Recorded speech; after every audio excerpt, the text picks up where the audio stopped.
신앙의 7층 집을 지으십시오. 제목을 해도 우리 집사람이 목사님 거 언제 들은 것도 같은데요. 새로 듣는 은혜가 더할 줄 믿습니다.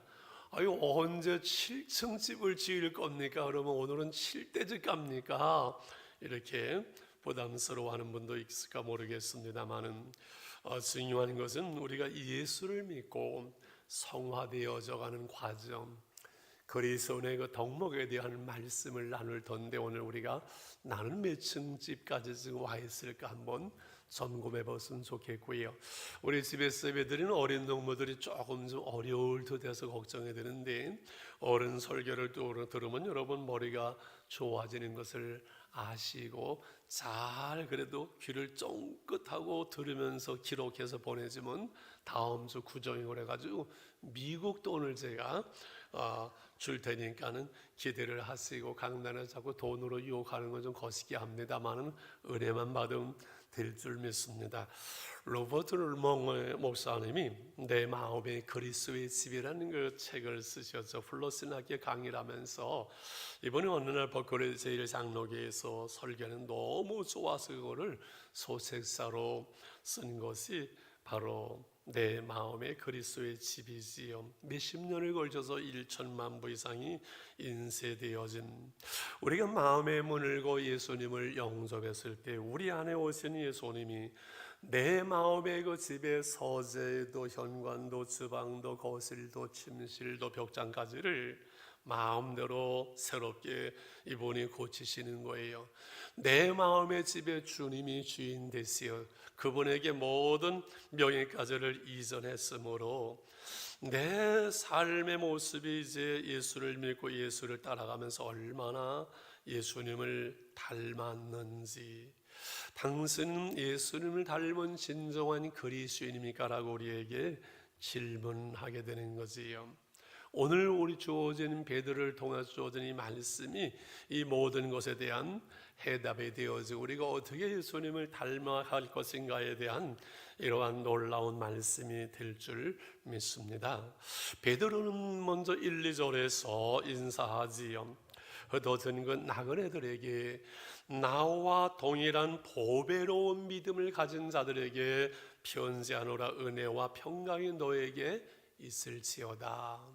그래서 예수를 믿는 저와 여러분은 오늘 교회나 가정에서 이 말씀을 나눈 우리는 베드로와 동일한 보배로운 믿음을 가지고 살아가는, 하나님의 은혜와 평강을 누리는 사람들인 줄 믿습니다. 그리고 3절에 이렇게 말씀하면 그의 신기한 능력으로 생명과 경건에 속한 모든 것을 우리에게 주셨다고요. 그렇지요. 신기한 능력으로 예수님께서 우리에게 제사함을 주시고 이 죄에 매여 멸망할 우리의 신분을 하나님의 자녀로 삼아주시는 이 신기한 놀라운 능력으로 생명과 경건에 속한 모든 것을 우리에게 주셨다는 거예요. 이 생명은 소위 영원한 생명이죠. 영생을 주셨고, 영생을 얻은 우리가 복음에 합당한 삶을 살 수 있는, 예수님을 닮아갈 수 있는 경건에 속한 모든 말씀과 성령의 은혜와 은사와 모든 것을 우리에게 이미 다 주셨다고 말씀하는 거예요. 그러므로 이제 우리는 어떻게 살아갈 것인가? 4절에 이렇게 말씀하죠. 같이 있습니다. 이로써 그 보배롭고 큰 약속을 우리에게 주시오. 이 약속으로 말미암아 너희가 정욕 때문에 세상에서 썩어질 것을 피하여 신성한 성품에 참여하는 자가 되게 하려 하셨느니라. 아멘. 이 큰 약속, 하나님 나라의 약속이지요. 영원히 우리와 함께 하겠다는 그 약속이지요. 사한 소망, 우리가 주님 나라에 이를 때까지 우리를 인도하시고 은혜를 주시는 그 놀라운 그 약속 때문에 우리는 이 땅에서 썩어질 것을, 세상의 정욕을 따라서 세상 속에서 우리가 먹고 마시면서 육신의 소욕만을 따라가는 그러한 인생이 아니라 신성한 성품에 참여하는 자로, 옛날 성령은 신의 성품에 참여하는 자로 우리를 살아가게 하셨다는 거예요. 이 신성한 성품이 뭘까요? 임마고디오는 하나님의 형상을 말하고 그 하나님을 보여주신 예수님의 성품, 예수님의 모습, 오늘 우리가 그래서 성화되어져 가면서 주님을 닮아가는 예수님처럼 살도록 우리에게 모든 경건에 속한 능력을 주셨어요. 그래서 우리가 예수님 닮아가는 삶, 성화되어져 가는 삶인데, 여러분 이것이 쉽게 금방 잘 되든가요? 안 되든가요? 저는 해보니까 잘 안 돼요. 그런데 늘 그런 얘기하죠. 아기가 태어나는 것은 10달이면 준비되고 태어나지만 그 아이가 자라서 한 사람의 사인으로 세워지는 데는 30년이 걸리는 것처럼, 우리가 예수를 믿음으로 거듭나는 것, 구원받는 것은 단번에 이루어지는 사건이지만은 그 예수님과 동행하며 그 예수님을 닮아가며 예수님을 따라가는 거룩함을 이루는 것은 한 생애를 통해서 주어지는 거거든요.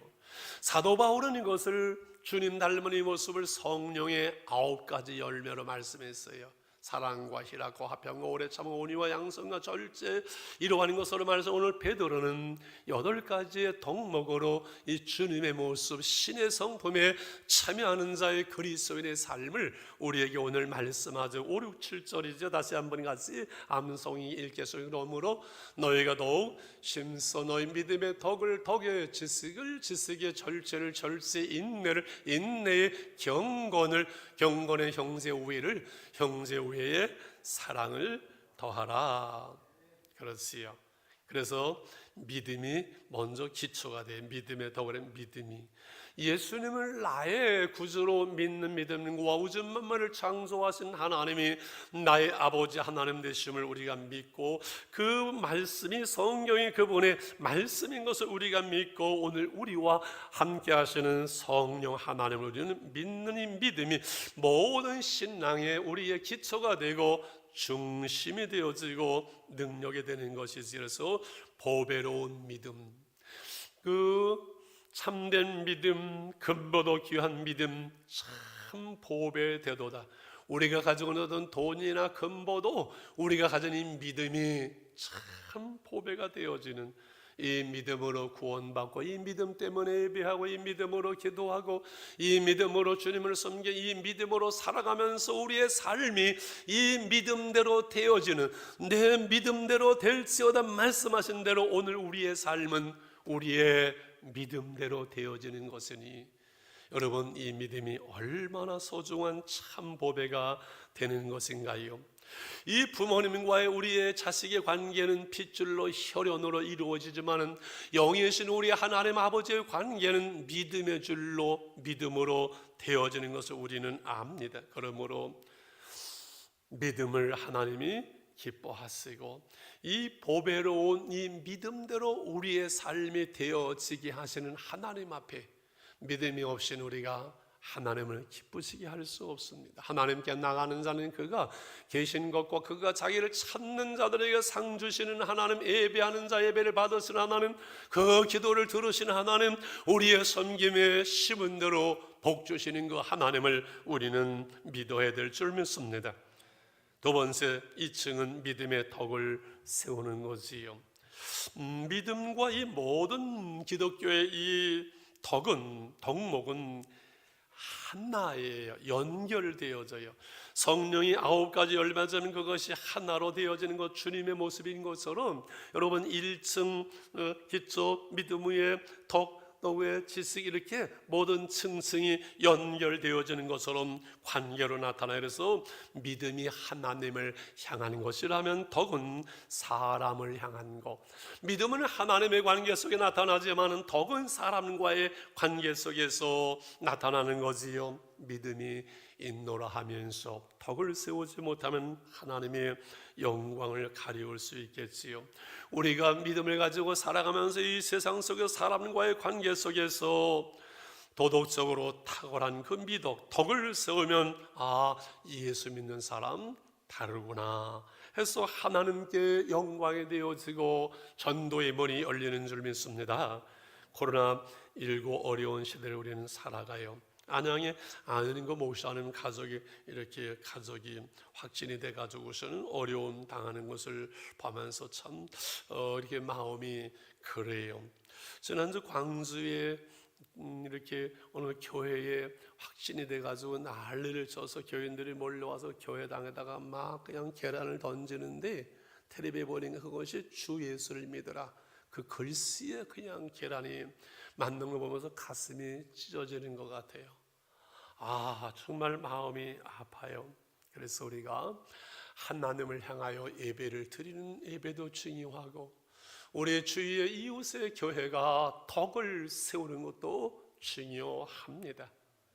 코로나19가 오고 전쟁이 터져도 나는 하나님 앞에 우리는 예배를 드립니다. 생명입니다. 예배는 이런 것만이 영광이 되는 것이 아니고 이웃 때문에, 생명 때문에 우리가 자제하면서 영상으로 예배하는데 그것이 진짜냐, 믿음이 어떤 좋은 거냐 나쁘냐, 여러분 이렇게 말하는 시대가 아니잖아요. 이건 수준이 없는 것이지요. 우리가 믿음으로 하나님께 예배하는 것, 덕을 세움으로써 모든 관계 속에서 하나님의 영광을 드러내는 것, 이 모든 것들이 하나님의 영광을 위한 것이거든요. 여기에서 고린도 10장 23절 24절에 중요한 말씀을 이렇게 말씀하는 거죠. 같이 읽겠습니다. 시작. 모든 것이 가하나 모든 것이 유익한 것이 아니요 모든 것이 가하나 모든 것이 덕을 세우는 것이 아니니 누구든지 자기의 유익을 구하지 말고 남의 유익을 구하라. 우리는 자유인이 모든 것이 가해요. 그러나 모든 것들이 유익하거나 덕을 세우는 것이 아닙니다. 덕을 세우려면 내 유익, 내 중심, 내 생각만 하는 것이 아니라 남을 생각하고 이웃을 배려하고 남의 유익을 구할 때, 남의 유익을 구하려면 나는 좀 손해볼 수 있어요. 내가 좀 손해보지 않고 내가 좀 참지 않고는 다른 사람의 유익을 구할 수가 없는 거예요. 여러분, 우리가 정부에 대해서 왜 할 말이 없습니까? 억울한 일 많고 화나는 일 많고 속상한 일 많고 할 말도 많지만은 하나님의 영광을 위해서, 덕을 세우기 위해서 참고 손해볼지라도 우리가 인내하는 거잖아요. 그러므로 언어 생활에 덕을 세울 수 있도록 진실해야 되며 쉽게 벌컥벌컥 화내지 아니하고 성질대로 말하지 아니하고, 여러분 언어 생활에서 덕을 세워야만 합니다. 예수 믿는 사람이 세상 사람처럼 똑같이 소리 지르고 똑같이 성질내고 똑같이 욕하면은 그 사람의 모습에서 어디 예수를 여러분 볼 수 있겠어요? 아름다운 관계의 덕을 세우기 위해서 때로는 인내하고 수용하고 이해하고 양보하고 화평을 구하고 도움을 구할 수 있어야 되겠지요. 물질 문제에 덕을 세우기 위해서 좀 힘들어도 내 자신에 대해서는 검소하고 절약해야 되지만 다른 사람은 너무 인색하면은 안 돼요. 세상 사람들이 예수쟁이들 입만 사라고 하는 짓을 보면 저런다고 그거 안 해야 되겠어요. 그래서 늘 얘기하잖아요. 길거리에서는 차에서 뭐 살 때 팍팍 깎고 또 깎고 그러지 말라고요. 그거 얼마나 남겠다고요. 좀 조심스러운 얘기지만 저는 그 식당에 가서 내 돈 내고 밥을 먹지만은 뭐 더 달라 그 소리를 못 해요. 이미 기도했잖아요. 예수 믿는 거 다 공포했잖아요. 조심스러우니까는 막 더 달라 소리를 못 하겠어요. 여러분, 우리가 원하거나 원하지 않은 건 모든 삶의 자리에서 우리가 예수 믿는 사람이라는 것을 사람들은 알고 있어요. 그럼 달라야지요. 나의 유익을 구하는 것이 아니라 남을 배려하고 남의 입장에서 한 번 더 생각하고 남의 유익을 구한다면 우리는 조그만 삶의 자리에서 모든 삶 속에서 하나님의 영광을 드러낼 수 있는 줄 믿습니다. 예수 믿는 사람은 확실히 다르구나. 이렇게 되어야 하나님의 영광이 우리 삶 속에서 드러날 수 있는 줄 믿습니다. 덕의 지식을 더하라고 말씀하지요. 지식, 이 그노시스는 세상적인 지식, 이것은 인간의 지성에서 나오는 거겠죠. 하나님에 대한 지식은 하나님의 영성을 말하지요. 덕에 지식을 더하라. 이웃과의 관계 속에서는 사람들과의 관계는 잘하는데 하나님에 대해서는 알지 못하고 하나님의 관계는 영 아니라면 그것은 진정한 그리스도인이 아니겠지요. 그래서 덕이 없는 지식은 자칫하면 교만해질 수 있지만 하나님에 대한 지식이 없는 덕은 영적인 난장이가 될 수 있고 인본주의로 끝날 수 있고, 여러분 우리 교회가 도와야 되고 손을 펴야 되면 자선단체는 안 해. 떡과 복음은 같이 가야지. 손을 펴는 거, 이것은 자선단체일 뿐이에요.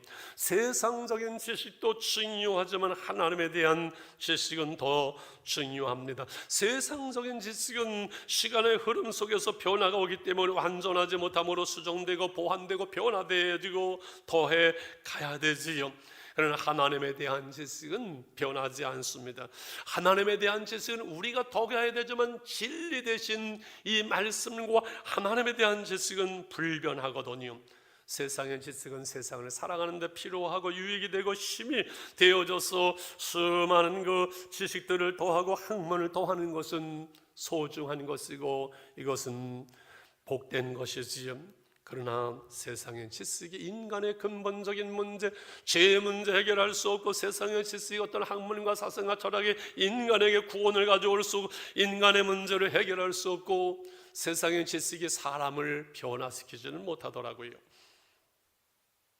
당대 대학자였던 바울은 내가 예수를 알고 나서 세상에 속한 모든 지식들을 분토와 같이 버린다고 그랬습니다. 세상 지식이 중요하지 않다는 것이 아니라 그리스도를 아는 지식이 너무 고상하기 때문에 자기가 가졌던 그 당시에 그 학자로부터 가말리엘 문화에서 배웠던 그것이 아무것도 아니었던 거지요. 그래서 사실은 어떤 지적인 것보다는 영적인 것이 더 훨씬 위에 있다는 우리는 경험으로 알고 있죠. 지성 위에 영성이 있습니다. 독일에서 철학 위에 신학이 있는 것이거든요. 하나님은 그리스도를, 성경을 아는 지식을 통해서 믿음을 더하게 하시고 자신을 보게 하시고 의를 알게 하시고 영적 세계를 보게 하시고 삶의 시효와 하나님의 뜻을 깨달아 알게 하시거든. 그러므로 너희는 여호와를 알라, 힘써 여호와를 알라라고 우리에게 말씀하는 거예요. 우리가 이 지식을 통해서 성숙되어지고 예수님을 닮아가기 때문에 그렇지요. 하나님의 우리 말씀을 우리가 듣고 읽고 쓰고 공부하고 기도하고 그를 통해서 이 영적인 지식을 더해갑니다. 그러나 더 중요한 것은 그리스도를 믿는 것과 아는 일의 하나가 되어야 됩니다. 우리가 말씀을 믿고 듣습니다. 사랑에 대해 듣습니다. 그러나 그 사랑을 실천하고 그 말씀을 순종할 때 그 말씀을 알게 되고 말씀을 주신 하나님을 깨달아 알게 되는 진정한 지식, 이것은 그 말씀을 순종할 때 사랑에 대해서 지적으로 아는 것이 아니라 진정으로 사랑할 때 그 사랑을 깨달아 아는 그러한 지적인 이해를 말하겠지요. 그래서 베드로서를 마무리하면서 베드로후서 3장 18절에서 이렇게 말씀을 합니다. 같이 읽습니다. 오직 우리 주 곧 구주 예수 그리스도의 은혜와 그러한 지식에 자라가라. 서와새 흩어져 있는 그 나그네 그 백성들을 향해서 위로와 격려와 그리고 이단의 위협 속에 있는 그들에게 수많은 말씀을 주시면 결론은 예수 그리스도 안에 있는 은혜와 그를 아는 지식에서 끊임없이 자라갈 때 건강한 신앙으로 세워지고 주의 모습으로 살아갈 때 우리는 든든하게 세워질 수 있다는 것을 주님은 아시는 것이지요. 그래서 주님의 그 은혜와 그를 아는 지식 속에서 우리가 자라가면서 성숙되면서 예수님을 닮아가게 되는 줄 믿습니다. 4층을 올라가 봅니다. 지식의 절제를 말씀합니다. 여러분, 믿음은 하나님을 향한 것이고 덕은 세상 사람들을 향한 것이고 지식은 영적 세계인 것이라면 이 절제는 뭘까요? 절제는 우리 자신을 향하는 것이 되지요. 그렇지요. 자신과의 관계 속에 짓는 4층 이 집 절제가 참 중요합니다. 왜? 인간은 자기의 욕망과 욕심과 혈기와 감정을 절제하지 못한 우리의 신앙과 인격과 삶이 한순간에 무너질 수 있고 가정도 무너질 수 있어요. 우리가 속사람까지 온전히 예수화된 존재, 우리가 육신을 가지고 이 땅을 사는 동안은 이 죄성을 다 버리기가 어렵잖아요. 그래서 올라올 때, 시험이 올 때, 그냥 화날 때, 사단이 자극을 할 때, 이때 절제를 해야만이 되는 거잖아요. 이 절제가 경건의 능력이고 인격의 힘이에요. 잠언서 16장 32절 우리가 암송하잖아요. 노하기를 더디하는 자 용사보다 자기의 마음을 다스리는 자는 뭐보다 낫다고요? 정복자보다 낫다는 거예요. 정복자보다, 용사보다 자기를 절제할 수 있는, 자기 마음을 다스릴 수 있는 그가 힘 있는 사람이에요. 절제할 수 없으면 쉽게 노할 수 있고 방종할 수 있고 다툴 수 있고, 그래서 열매가 떨어집니다. 이 절제 크라토스라는 말은 그래서 힘과 주권이라는 뜻을 가지고 있어요. 무슨 말인가요? 절제할 때 환경을 이길 수 있고 시험을 이길 수 있는 힘이 주어지는 거예요. 우리가 절제할 때 죄에 매이지 않고 감정이 끌려다니지 않고 환경에 매이지 않냐고 주권을 가지고 내가 나를 이끌어가니 주님이 나를 이끌어가는 삶을 살아낼 수가 있기 때문에 그래요. 그래서 감정에 절제해야 되고 말에 절제해야 되고 물질 사용하는데 절제하고 정욕에 절제하고 취미생활도 좀 절제하고 음식을 먹는 것도 좀 절제해야 돼요. 그죠? 배를 만지면서 왜든지 이해를 하실 거예요. 은혜 받는 것도요, 여러분 절제가 필요해요. 나 혼자 다 은혜 받는 건 날려치지 말고, 그래서 성령의 열매가 절제로서 완성되어지잖아요. 이 절제가 인격의 어떤 면에서는 완성이에요. 이 절제가 잘 되면 꼭 같이 가야 되는 덕목이 있으니 그것이 인내예요. 인내를 배워야 절제가 되어지는 것이죠. 절제가 인내와 같이 가는 절제, 인내를 5층 방에 인내, 여기에는 열매가 이미 벌써 많이 있어요. 왜 인내는 쓰지만 열매는 달다 그랬잖아요. 인내를 배우고, 그래서 하나님께서 우리가 인내를 만들어내기를 원하시는 하나님의 방법이 있어요. 시련과 시험과 어려움 속에서 인내를 배우게 하세요. 인내가 얼마나 좋은지, 결국은 인내 싸움이에요. 공부하는 것도 예배를 드리는 인내 싸움이에요. 그래서 이 야고보서 우리가 지난달에 나눈 1장 2절에서 뭐라고 말씀했었는데, 형제들은 너희 여러 가지 시험을 온전히 기쁘게 여기라. 왜? 3절 같이요. 이는 너의 믿음의 시련이 인내를 많은 줄을 너희가 알미라. 믿음의 시련을 통해서 인내를 만들어내는 것이 얼마나 중요한지요. 늘 얘기하잖아요. 한 번의 인내가 있으면 하나의 인격이 나오고, 두 번의 인내가 있으면 두 개의 인격이 나오고, 한 번도 인내하지 못하는 사람은 꽝, 아무것도 나오지 않지요. 예수가 보이지 않겠죠. 그러므로 어디까지 인내를 했느냐? 끝까지 해서 야, 시앙 내가 뭐 목사라고 내가 사람인지 아니냐 하고 시앙하게 되면 다 무너지는 거 아니겠어요. 그래서 그 다음 절 4절인가요? 3절 시작. 인내를 온전히 이루라. 이는 너희로 온전하고 구비하여 조금도 부족함이 없게 하려 함이라.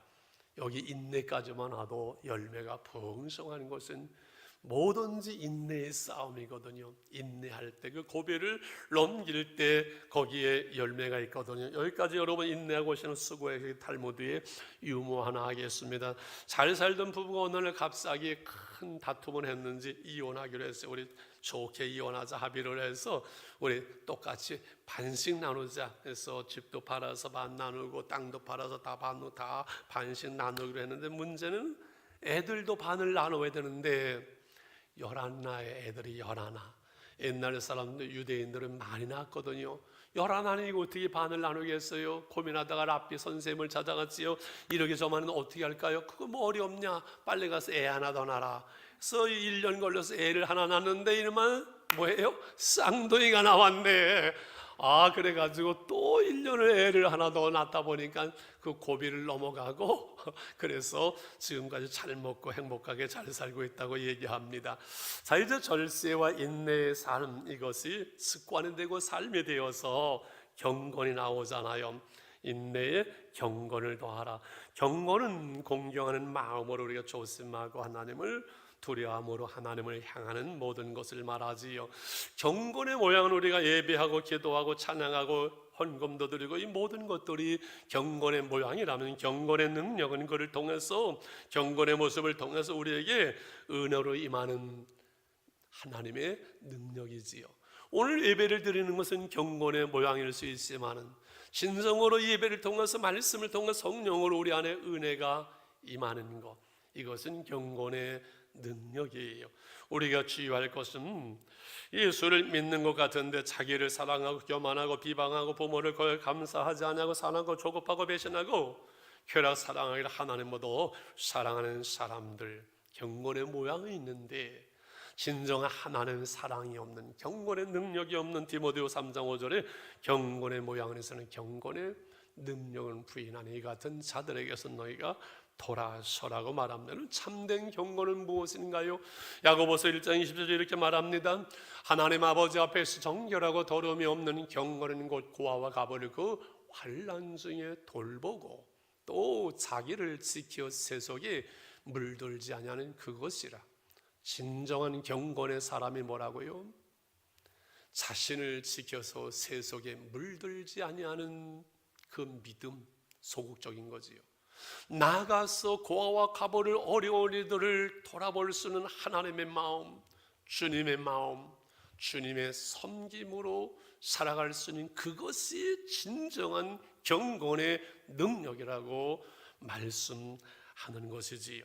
이 경건의 삶은 그래서 우리가 손해나는 것 같지요, 바보같지요. 그러나 이 경건의 유익이 얼마나 놀라운지 디모데전서 4장 7절 8절에 말씀합니다. 망령되고 허탄한 신을 버리고 경건에 들어 내 자신을 연단하라. 내 자신을 연단하라. 왜? 육체의 연단도 약간의 유익이 있지만 경건은 범사유익하니 금생과 내생의 약속이, 놀라운 약속이 있는 거지요. 육체 훈련, 육체의 연단, 여러분 우리가 운동도 하고 취미생활도 하고 자동차 연습을 연단을 해서 자동차도 운전하고 이것이 얼마나 유익합니까? 살아가는데. 그런데 경건을 훈련하고 경건의 연습은 이 땅에서만이 아니라 내세까지, 하나님 나라에까지 이것은 영원히 우리에게 유익이 되는 거예요. 맞아요. 우리가 경건을 훈련해서 좀 예수님처럼 온유하고 겸손하고 예수님 좀 닮아서 맨날 삐쭉삐쭉 싸우고 그냥 성질대로 그냥 소리 질러. 아니 그러다가 그 인간은 하늘나라에 가면 그 하늘나라 배려놓을 거예요. 안 그래요? 생각을 해보세요. 예수님 닮아서 하늘나라에 가지 예수님 안 닮고 하늘나라에 가면 골치 아파요. 그래서 때로 어떤 분들은 많은 연단 속에서 하나님 나라에 가게 하지요. 너무 예수 닮은 사람도 보니까 좀 빨리 데려가더만요. 굳게 결심해야지. 너무 빨리 예수 닮으면 안 되겠구나. 그런 사람들은 없겠지요. 예수 닮기 원합니다. 여러분, 이 경건의 훈련, 이것은 우리의 신앙과 삶 속에서 늘 끊임없이 되어져야 되지요. 코로나19의 은혜가 여기 있어요. 여러분 보세요. 교회 나오고 교회 나와서 어떻게 하는 것이 믿음인 것을 우리는 생각했죠. 아니잖아요. 못 나오잖아요. 우리의 삶 속에서, 가정 속에서 기도가 있고 말씀이 있고 사랑이 있고 은혜의 삶을 살아가는 그 경건을 훈련하는 것, 내가 진정한 믿음의 사람인가 하나님의 사람인가가 1년을 통해서 여러분 증명되지 않았겠어요? 그럼 여러분 어떻게 할 것입니까? 이것이 바로 코로나19를 통해서 우리에게 말씀하는 것이고 코로나19의 위기가 하나님의 신앙의 지혜가 되는 것인 줄 믿습니다. 할렐루야. 마지막 7층 집에 도착을 했습니다. 이제 얼마나 좋은지요. 형제 우애와 사랑을 더하라. 형제 우애와 사랑은 7층 집에서 그죠? 양쪽 방에서 같이 있어도 되는 것. 형제 우애는 우리의 육신의 형제들, 저는 요즘은 그런 거 해결을 하고 있어요. 이제 목회한다는 그것 때문에 육신의 형제들을 너무 돌아보지 못했구나. 하나는 참 부끄럽습니다. 죄송합니다. 요즘 그 기도를 하고 있어요. 영적인 형제들 간의 이 우애, 그지요? 필레오의 사랑, 우애, 이것이 형제 사랑이고 사랑은 아가페의 사랑을 말씀하는 거지요. 어떻게 할까요? 우리가 형제간에 우애해야 되고 진정으로 사랑하려면은 그것은 어린아이의 일을 버려. 따라하시기, 어린아이의 일을 버리라. 쥐가 마르고 닳도록 들었잖아요. 어디서 제일 많이 들었어요? 결혼식장에서. 늘 어린아이 일을 버려야 나중심 유치한 이 어린아이 일을 내려놓아야 이제는 배우자가 보이고 상대가 보이는 이 사랑을 할 수 있다고 늘 말씀드리지요. 그래서 우애하고 사랑하는 것은 나 혼자 하는 것이 아니라 내 마음대로 아니라 내 중심이 아니라 상대방을 배려하고 중심해야 되는. 그래서 인간의 재성은요, 인간을 나 중심으로 만들었거든요. 근데 나 중심으로 살아가면 정말 신라의 달밤이건 늘 얘기했잖아요. 나 중심으로 돌아봤자 이게 나 중심으로 살아가는 인생은 자기밖에 몰라요. 그래서 가정에서도 잿돌이 가져와, 뭘 가져와? 잿돌이를 맞박에다 순화를 해야 되는데 안 믿는 혹시 남편들이 있으면 이해하십시오. 제가 실수한 겁니다. 자기밖에 몰라. 그는 가정에서도 존경 못 받아요. 가정을 사랑하는 사람은 가정 식구들을 아끼고 사랑해. 가정에서 존경받고, 교회를 사랑하고 하기는 교회에서 존경받을 것이고, 나라를 사랑하는 사람은 나라에서 존경받겠지요. 나 중심이 아니라 우리의 생각과 사랑의 폭을 넓혀가는 것이 여러분 사랑의 크기가 그 인간의 그 생의 크기가 되지 않겠습니까? 그래서 나 중심을 좀 내려놓고 넓히고 이 생각을, 사랑의 폭을 배려하고 넓혀가는 것이 우리 그리스도인의 삶이잖아요. 에베소 4장 13절 그러면 이렇게 말씀합니다. 같이 봅니다. 우리가 다 하나님의 아들을 믿는 것과 하는 일에 하나가 되어 온전한 사람을 이루어 그리스도의 장성한 분량에 충만한 데까지 이르리니. 우리가 온전한 사람으로 성숙된 사람은 그리스도의 장성한 분량에 충만한 데까지, 예수님 닮은 모습이 우리 삶 속에 나타나는 그 모습으로 우리가 자라가려면은 그리스도를 믿는 것과 아는 일에 하나가 되어야 된다. 우리가 믿는 그 믿음, 우리가 배우는 사랑 끝나는 것이 아니라 그 사랑의 삶을 순종함으로 우리가 주님을 닮아가는 거예요. 우리가 오래 예수를 믿으면 우리가 아는 신앙적인 지식이나 또는 신학이나 성경의 지식이 우리의 믿음인 것처럼 착각할 때가 있어요. 아니에요. 우리가 듣고 아는 것이 우리의 믿음이 아니에요. 하나를 들어도 그 말씀대로 순종하고 사랑하는 그 삶이 우리의 믿음이고, 거기에 하나님은 역사하기 때문에 그리스도를 믿는 것과 아는 일에 하나가 되어서 온전한 사람, 성숙된 사람으로 그리스도의 충만한 분량에 이루어가는 것, 이것이 예수를 닮아가는 그리스도인의 삶이라는 거지요. 이것을 다시 에베소 4장 14절 15절로 이어지면서 왜 그렇게 이렇게 말씀하면, 이는 우리가 이제부터 어린아이가 되지 아니하여 사람의 속임수와 간사한 유혹에 빠져 온갖 겨울의 풍조에 밀려 요동하지 않는 건강한 신앙으로, 장성한 믿음으로 굳게 설 수 있도록 말입니다. 이를 위해서 15절에 필요한 것이 있습니다. 어떻게? 다시 반복될 말씀 같이 시작. 오직 사랑 안에서 참된 것을 하여 범사에 그에게까지 자랄지라. 그는 머리이고 그리스도라. 자, 범사의 모든 일에 그에게까지, 머리 되신 예수님에까지 자라갈 수 있는 예수님의 모습으로 나타나려면 사랑 안에서 참된 것을 할 때, 사랑과 진실, 사랑함으로 진실하게 사랑함으로 우리는 주님의 모습을 닮은 그리스도의 장성한 분량에까지 자라갈 수가 있는, 이것은 끊임없이 주님 나라에 이를 때까지. 저는 목회하면서 어느 단계에서 이렇게 멈춰버리는 사람을 봐요. 참 가슴 아픈 일이에요. 목회자든 우리 성도들이든 세월이 가고 나이가 들수록 더 투명해져야 되고 더 주님을 닮아가야지요. 예수화 되어지. 세월이 갈수록 자꾸 세속화 되어지면 그것은 잘못된 거예요.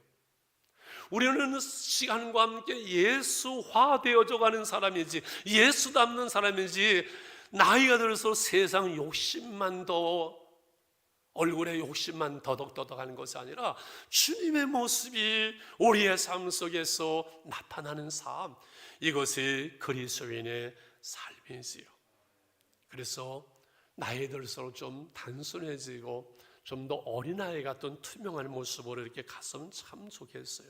그런데 우리 모습을 보면서 오늘 말씀을 나누면서 내 고민이 있잖아요. 우리 다 하나님 앞에 온전하지 못하잖아요. 어느 집사님이, 권사님이 이렇게 전화를 하다가 딴 교회를 가보니까는 그 영상으로 찬송가를 전체를 악보까지 띄워줘서 좋았다 그래가지고 오늘 띄워서 보니까 얼마나 좋은지. 좀 처음 고백입니다만 저는 저 외모에 대해서 컴플렉스가 있어요. 자신이 없어요. 그래서 찬송을 하면서 제 모습이 영상에 나가고 자막은 밑에 조금 나가면 아이씨 좀 웃으면서 좀 예수님 좀 온화한 모습으로 좀 그렇게 설교도 하고 찬송도 하지, 보면 경직되어 있고 내 모습은 내가 마음에 안 들어. 그런데 내 얼굴은 안 나오고 찬송만 쫙 나가니까 얼마나 오늘 예배가 은혜가 되고 좋은지 모르겠어. 저 자신에 대해서 자신이 없는 거죠. 외모도 성품도 사실은 자신이 없어요. 근데 어떤 때는 좀 믿음도 있고 은혜도 있는 것 같고 이만큼 좀 된 것 같다는 어느 순간에 보면 미끄러져 있고, 이거 뭐 이게 내가 목사가 이게 왜 이래, 이거 뭐 이래, 이러기도 하고 그러거든요. 그래서 저는 베드로를 좋아하는 그 이유 중에 하나가, 베드로가 예수님에게 3년간 제자 훈련 받고 예수님과 먹고 마시며 3년을 배웠는데 부활한 후에 원위치로 돌아가잖아. 나는 고기나 잡으러 갈란다 덜렁덜렁 그냥 금을 미고서는. 왜? 아무리 봐도 자기는 사도로서 자격이 없거든요, 양심적으로. 그래서 고기나 잡으러 가려고 간 거예요, 원위치되는데 예수님은 그 자리에 또 따라가셔 찾아가세요. 옛날 처음 그물 낼 때 배를 가져와라, 그물을 던져라, 똑같은 모습으로 그 베드로를 다스금 일으켜 세우시는 주님이세요. 그래서 우리에게 소망이 있어요. 걱정하지 않아요. 다시 넘어진 것 같지만 다시 일으켜 세우시고 또 은혜를 베푸시고 또 우리를 세우시고 또 세우시어서 날마다 한 걸음 한 걸음 그래도 조금씩 주님을 향하여 우리는 나아가고 있기 때문에, 멈추지 않았기 때문에 그렇지요. 옛날 생각해 보면 얼마나 많이도 변화되어졌지요. 제가 옛날에 밥상 던졌다면 믿는 사람 한 사람도 없어요. 우리 주님이 오늘 우리와 함께 하시기 때문에. 여러분, 신앙의 이 8가지 덕목과 우리가 예수님을 닮아가는 것은 내 인격이 아니에요, 내 노력이 아니에요, 여러분 내 지식이 아니에요. 그것은 우리 안에 계시는 주님 때문에 그래요. 부부가 함께 살면 닮는 것은 우리가 주님과 함께 살기 때문에 주님을 조금씩 닮아가는 거예요. 그래서 에베소서 3장 17절은 믿음으로 말미암아 그리스도께서 너의 마음에 계시게 하라, 그렇게 말씀. 믿음으로 주님이 오늘 나와 함께하는 것을 우리는 알고 믿고 교제해요. 주님 감사해요. 1, 2부에도 주님 함께 하셔서 말씀 오늘 전하게 하셔서 너무 감사해요.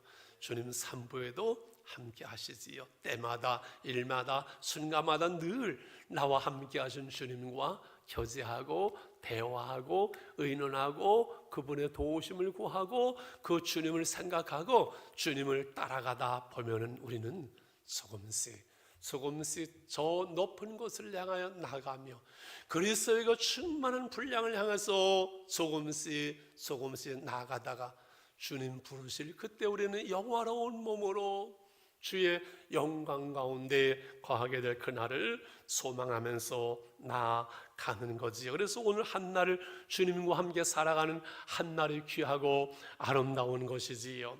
그렇지, 오늘 주보에 오늘 여기서 그래도 행복하겠습니다. 모자란 부분은 하나님의 은혜로 채워지기 때문에, 문제가 있고 힘든 일이 있어서 그래도 찬송하겠습니다. 코로나19로 만나지 못하고 보지 못해 그래도 사랑하겠습니다. 부족한 것이 있어도 그래도 주 안에서 기뻐하겠습니다. 나와 주님이 함께 하시기 오늘도 주 안에서 행복하겠습니다. 우리는 고백하고 찬송하는 것이지요. 1분만 우리 기도하기를 원합니다. 그렇습니다. 우리 한 생애를 통해서 우리는 주님을 닮아가기를 원합니다. 우리가 온전하지 못하지만 오늘 주님이 베드로를 통해서 말씀하신 8가지 당부, 신앙의 7층 집을 지어 가겠습니다. 우리 기도하겠습니다. 주님 감사합니다. 주님의 마음을 본받는 자 그 마음에 평강이 찾아오고, 주의 말씀을 듣는 자 그 안에 평강을 주심을 감사합니다. 험악한 세상을 이길 힘을 우리에게 주심을 감사합니다. 주님의 마음 본받아 살면서 나도 그 거룩하심을 이루어가기를 원합니다. 가는 길이 거칠고 험해도 내 마음에 불평이 없어지면 십자가의 고난을 이겨내신 주님의 마음을 본받아 가기 때문에 그렇습니다. 주님 감사합니다. 우리와 함께 하신 주님을 찬양하며 주님을 닮아 가게 하여 주옵소서. 예수님의 이름으로 기도합니다. 아멘. 455장 주님의 마음을 본받는 자,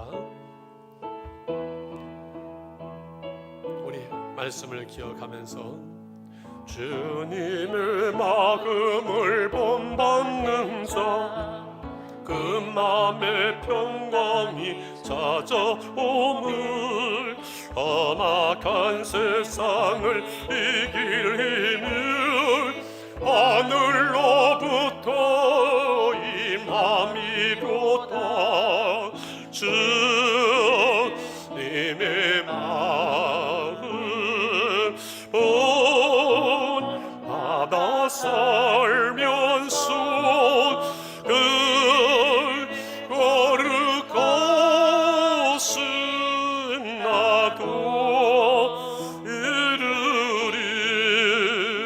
주 모습 내 눈에 한 번이며 그 음성 내 귀에 안 들려도 내 영혼 날마다 주를 만나 신령한 말씀을 배우도.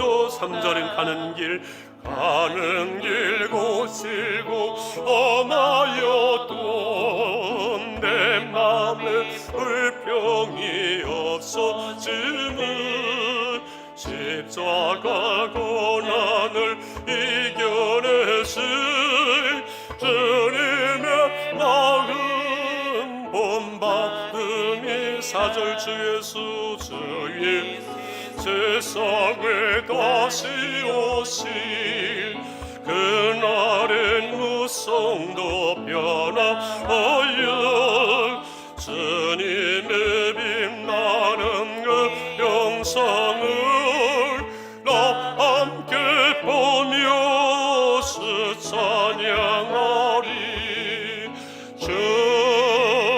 주님의 마음 본받아 살면서 그 거룩하신 나도 이르리.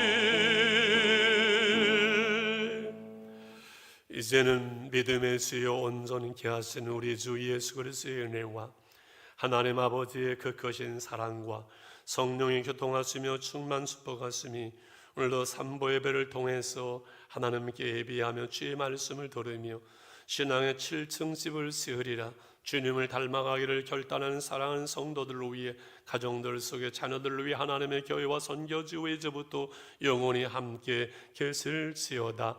아멘. 아멘.